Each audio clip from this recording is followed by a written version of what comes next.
Hello and welcome to data analysis point. I am Vivek Chauhan. आज financial planning and analysis FPNA का series का first video है मेरा, जिसमें हम कैपिटल इन्वेस्टमेंट प्रपोजल रिपोर्ट बनाएंगे। एक तरह से पे बैक पीरियड रिपोर्ट भी कह सकते हैं। सपोज कंपनी हमारी डिसाइड करती है कोई मशीनरी, फिक्स असेट कोई लेने के लिए मशीनरी जो कि प्रोडक्शन के लिए यूज होती है। तो अब जब डिसाइड किया प्रोडक्शन के लिए मशीन खरीदने के लिए, तो उन्हें मैनेजमेंट को ये भी चाहिए कि ये जो हम प्लांट लगा रहे हैं, मशीन लगा रहे हैं, वो कब तक अपना जो इन्वेस्टमेंट है पूरा कर देगा। ठीक है, अपनी कॉस्ट को रिकवर कर लेगा कब तक। ठीक है, तो इसको या तो पे बैक पीरियड, ठीक है, उसका पे बैक पीरियड कितना है, कितने टाइम में, कितने महीने में रिकवर हो जाएगा या कितने साल में, वो नोमेनक्लेचर देखेंगे, महीने का या साल का। ठीक है, तो अभी हम देखते हैं कि रिपोर्ट कैसे बनानी है। सपोज हम एक कंपनी में काम कर रहे हैं जो कि पैकेजिंग में है, उसके पास पैकेजिंग की मशीनरी है। तो वो क्या करती है, एक मशीन और लगाने की उनकी प्लानिंग है। मशीन की कॉस्ट है 25 लाख, इंस्टॉलेशन कॉस्ट 2 लाख रुपए, टोटल इन्वेस्टमेंट होगी हमारी 27 लाख, स्क्रैप वैल्यू 4 लाख रुपए। तो अगर देखा जाए नेट इन्वेस्टमेंट हमारी 23 लाख होगी, क्योंकि 27 लाख में से 4 लाख हमारे रिकवर हो जाएंगे जब वो स्क्रैप में जाएगी। ठीक है ना, तो नेट इन्वेस्टमेंट हमारी जो है वो है 23 लाख। तो मैं ये सारी चीजें उठा के और यहाँ फॉर्मेट में ले जाता हूँ। फॉर्मेट ये बनाया मैंने, पर्टिकुलर, देखो ऊपर पे back period, packaging machine, particular machine cost कितनी है 25 लाख, उसके बाद 2 लाख रुपए इंस्टॉलेशन एंड फ्रेट, फिर electrical setup cost. Suppose electrical setup cost suppose मैं मान के चलूं 1 लाख रुपए है, 1 लाख। ठीक है, तो टोटल इन्वेस्टमेंट हमारी कितनी हुई 28 लाख। स्क्रैप वैल्यू हमारी है 4 लाख रुपए। ठीक है, नेट इन्वेस्टमेंट कितना हुआ 28 लाख माइनस 4 लाख, तो 24 लाख की नेट इन्वेस्टमेंट है। अच्छा, तो ये यूनिट लगाने से, ये वाली जो मशीन लगाई है, इसके लगाने से हमें क्या बेनिफिट होगा। देखो ये सारी डिटेल ना हमें अलग अलग डिपार्टमेंट से, हम अगर फाइनेंस वाले, फाइनेंस के बंदे हैं, अब ये कोई हिस्टोरिकल डाटा तो है नहीं कि ये मशीन ने कितना किया है, ये है ये मशीन कितना करेगी। तो ये फ्यूचर, एक तरह से हमें फ्यूचर का वो करना है, एनालाइज करना है कि एक एस्टिमेशन करना है। तो इसके लिए मेरे को दूसरे डिपार्टमेंट से डाटा लेना होगा। जैसे कि ये वाला डाटा जो मशीन कॉस्ट और ये सारी चीज, ये हमें आएगी इससे, परचेज डिपार्टमेंट से। परचेज डिपार्टमेंट अपना जो भी कोटेशन मंगाता है, पीओ फाइनल करता है, उसके हिसाब से वो हमें फाइनल डिटेल देगा, और ये हमें परचेज डिपार्टमेंट से मिलेगी।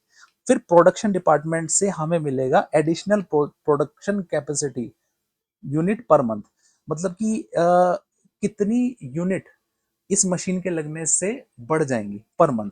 ठीक है, तो यहाँ पर एग्जिस्टिंग पर ईयर की इतनी थी, 1.5 लाख यूनिट बनती है, और आफ्टर दिस मशीन के इंस्टॉलेशन के बाद बनती है। तो इसका मतलब कितना हो गया, नई मशीन के बाद यूनिट बनेगी हमारी 15,000 का फर्क आ गया, 15,000 ज्यादा बनेगी। Right, okay. तो रेवेन्यू पहले कितना था हमारा, अब मैं यहां से ये मान के चलता हूं, इसको मैं उठा के यहां ले जाता हूं पहले। ठीक है, पहले रेवेन्यू हमारा ये था 1,89,75,75,000।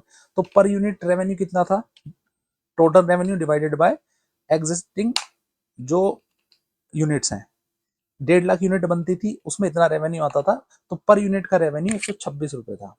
ठीक है, अब प्रोडक्शन वालों ने कहा कि पर मंथ, मैं इसे पर मंथ की जगह पर ईयर कर देता हूं। पर ईयर हमारी कितनी यूनिट बढ़ जाएंगी, 15,000 यूनिट।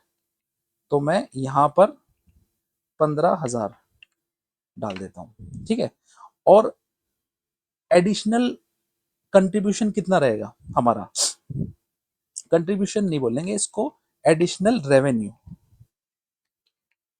एडिशनल रेवेन्यू कितना होगा, 15,000 इंटू पर पर पीस पर यूनिट कितना रेवेन्यू है हमारा, ये रहा 126.5। तो हमारा रेवेन्यू बढ़ जाएगा कितना, 18,97,000।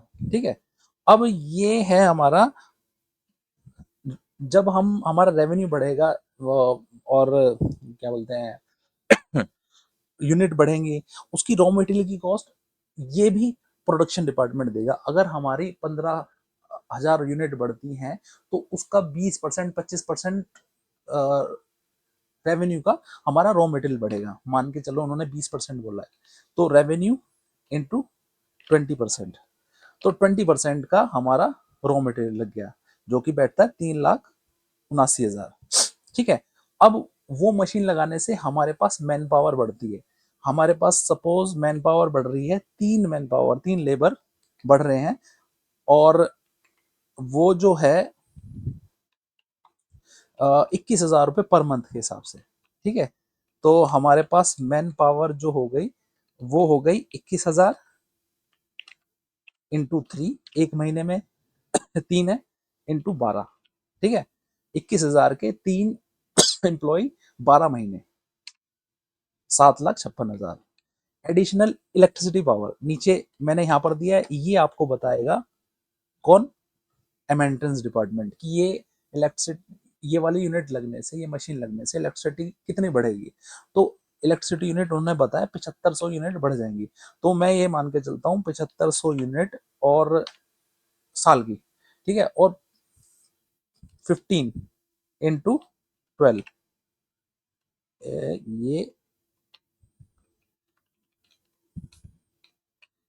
ये पर मंथ नहीं है, पर ईयर है।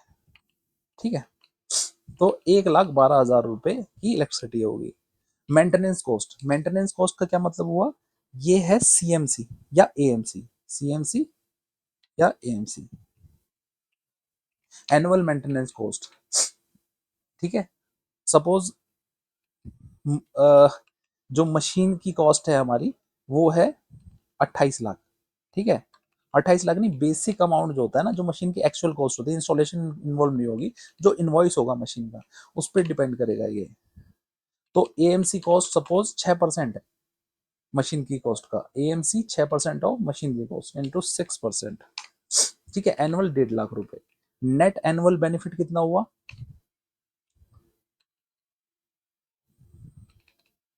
रेवेन्यू माइनस सम, ये सारा, तो नेट रेवेन्यू हमारा कितना हुआ, 4,99,500। और रॉ मटेरियल, और सॉरी, एडिशनल रेवेन्यू ये था, इसको मैं भी हाईलाइट कर लेता हूँ, इसको हाईलाइट कर लेता हूँ, और रेवेन्यू को,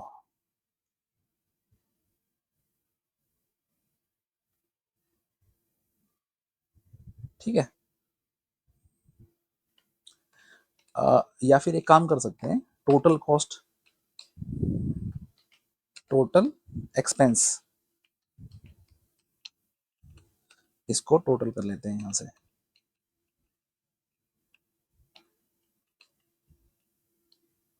इसको मैं दिस माइनस 4 लाख।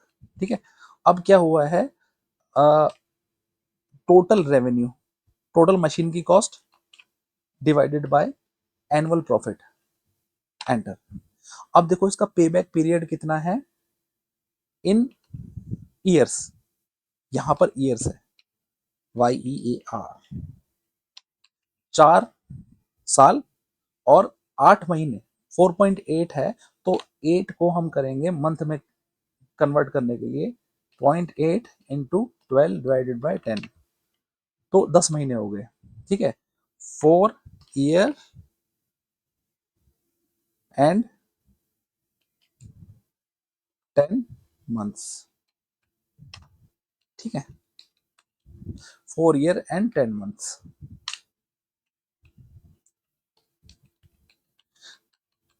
तो अब हमारा ये पे बैक पीरियड रिपोर्ट हमारी तैयार होगी।